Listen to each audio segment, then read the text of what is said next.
Hi everyone, in this video I would like to talk about habit tracking, my mistakes in my experience, and multiple ways of how you can track habits in your planner.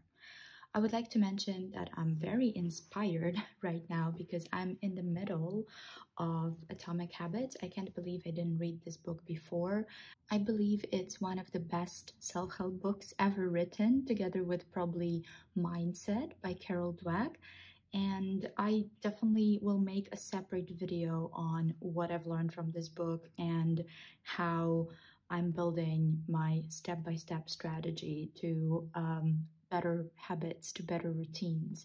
I've been tracking my habits since high school, and I can say that it was always a smooth way and that it helped me a lot to improve my routines. But before we talk about my mistakes and my victories, let me just show you how I track my habits in my planner. The first and the most popular method, I believe, is tracking your habits at the beginning of your planner at this dedicated space. And I think that it's great. It looks great. It's motivating.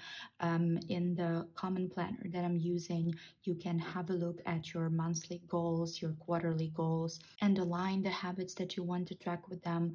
So it looks really good. But the disadvantage of this system to me personally is just having to flip back and forth all the time. So this would be my main spread, so the weekly spread. For somebody, it's the monthly. For another person, that would be the daily spread. For me, it's the weekly. So this is what I have open on my desk throughout the day. And every time I would like to track my habits, I have to flip back and forth. And this is not very convenient. On the other hand, it gives you a good data representation, and you can literally see how successful you were with different habits. Another thing that you can do is create a separate spread, a dedicated page for tracking a specific habit. I only do this for my weight tracker, for social media tracker, and also I have the reading tracker because I decided to turn my second half of the planner into a reading journal. Usually I wouldn't do that, but if it is the spread that is dedicated to a habit that is extremely important for me, I really want to see the data on one dedicated page, on the dedicated spread. So I think if you have one habit that you're focusing on, that would be useful. And you might think that, oh, it's the same flipping back and forth, right? Not really, because those are not the things that I track every day. So I would track my weight usually twice a month or once a month, and I desperately want to update this because it's September, the end of September, but I don't have a scale yet. Same here, the social media tracker, I don't update it every day. And for the reading journal, only when I finish reading the book, I update the tracker. So I believe that this is a good way for you to create some space in your planner that would be focused on a specific goal. And you can clearly see where you are in terms of achieving that goal. I love tracking my habits in my weekly spreads because I don't have to flip back and forth.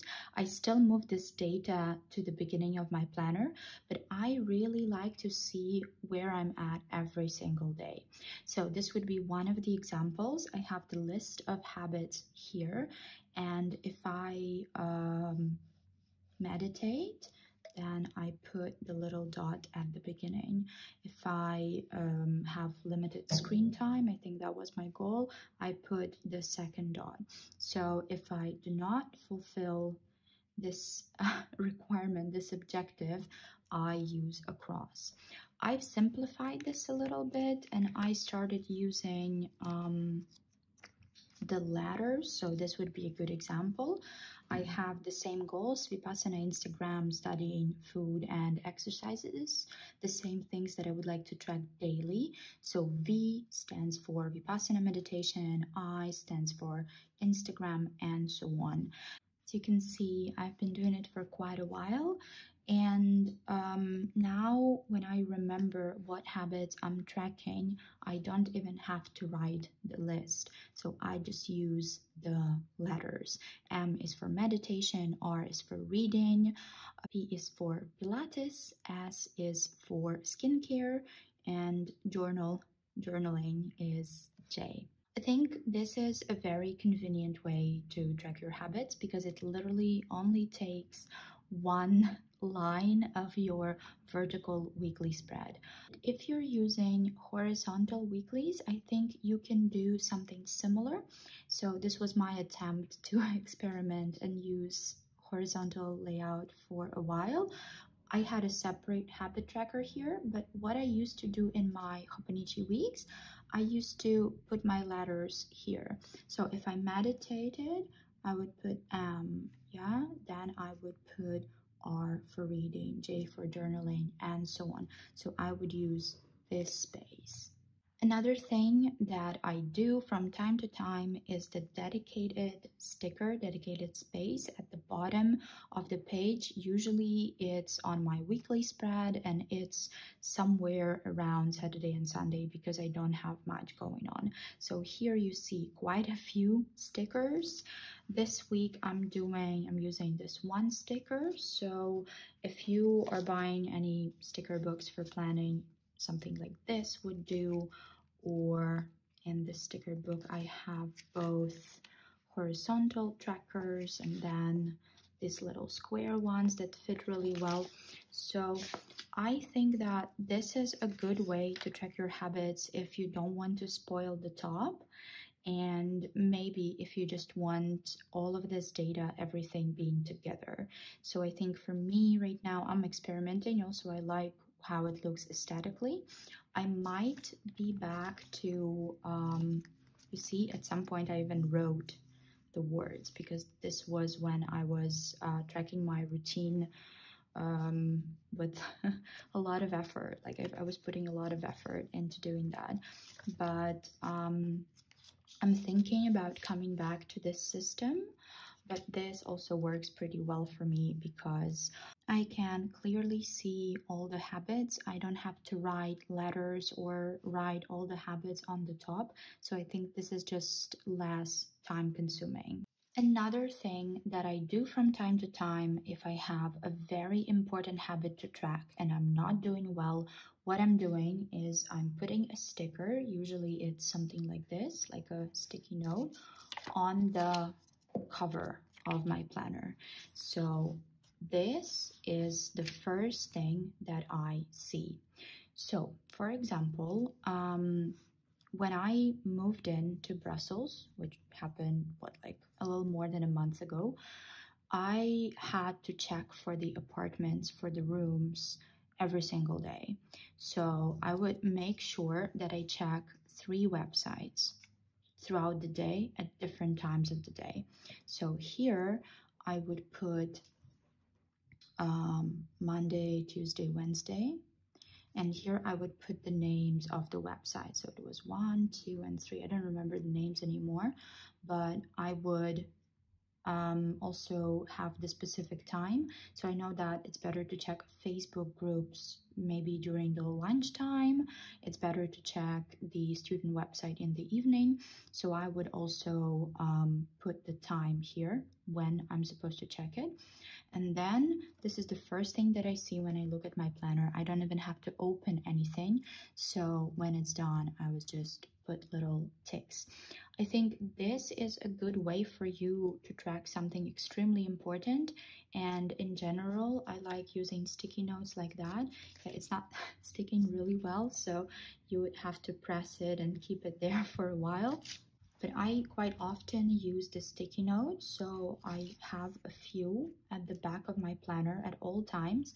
So when I want to write down something very important, so it's the first thing I see, I can put it on the wall, I can put it on the cover, I can put it in the middle of my weekly spread. Yeah, I think those are just great. Of course, this is not that aesthetically pleasing. It's not very nice, doesn't look good, but this is definitely the first thing that you will notice. So I think it's pretty functional. Now, I would like to talk about 3 mistakes that I've made with my habit tracking and setting my habits and deciding on which habits to track. And the first mistake was tracking too many. Of course, if you have a look at these spreads, they are designed in the way that they fit how many, like 10 maybe, yeah, different habits. So of course, the first months I was so excited in January and I was tracking everything. I was tracking the exercise and studies and content creation. So I understand tracking habits that don't take that much time, like doing the skincare routine. For me, it doesn't take that much time. Or let's say drinking water. Yeah, this is something you do throughout the day. But for example, exercising, studying, reading, creating content, those are things that you have to spend at least half an hour a day on. So if I exercise for half an hour, because it doesn't really make sense to exercise for less. Sometimes, yes, I do like a quick stretching for 10 minutes now, but in January, I was overly excited. So if I exercise and study and create content and read, that's already 2 hours. So this is not very realistic. So I think my biggest mistake was tracking too many habits and too many habits that require a lot of time during the day. And I was aiming for doing those things daily. So now I either reduce the time. I recently made a video about the morning routine that I'm trying to establish. So I have like the short version of my morning routine and the extended version. So I'm trying to be realistic with these. Or just tracking too many things. Not everything needs to happen every day. I don't have to study 7 days a week. I don't have to exercise 7 days a week. It's good to have a habit, but I really don't have to. So if you have a look later in June and May and April, I was only tracking 4 habits. And in August, I gave myself a break because this was the month when I was moving to another country. And I think this is my second mistake, going too hard on myself, creating unrealistic expectations and just not giving myself a break. And if you have a look at this spread, I gave myself a break on any goals. I wrote them down, then I covered them by a washi tape. I keep repeating this in several videos, but I'm really proud of myself because I decided to give myself a break. So, and yes, my August was completely not productive, but it was very productive on the other hand because I moved, I found a place to live.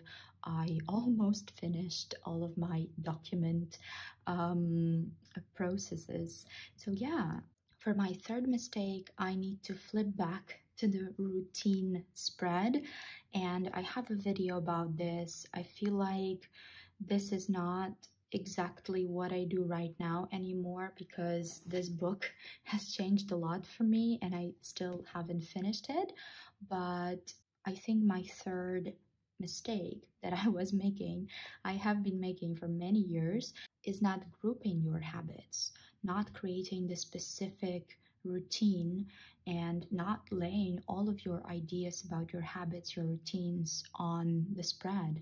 So I think this little brainstorming that I did was very helpful. Another thing that I did here is writing down why exactly I need to do these things. So every time when I feel like I'm stuck, I flip back here, and this serves me as a reminder of why I decided to do all of these things in the morning or in the evening.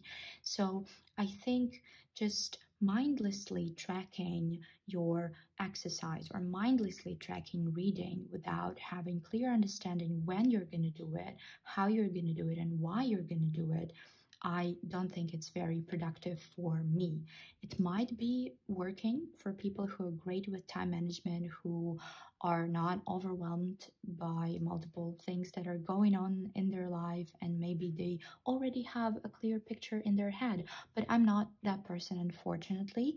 So I'm a very visual learner, so I need to have this kind of layout. I need to think deeply about what I'm gonna track and how.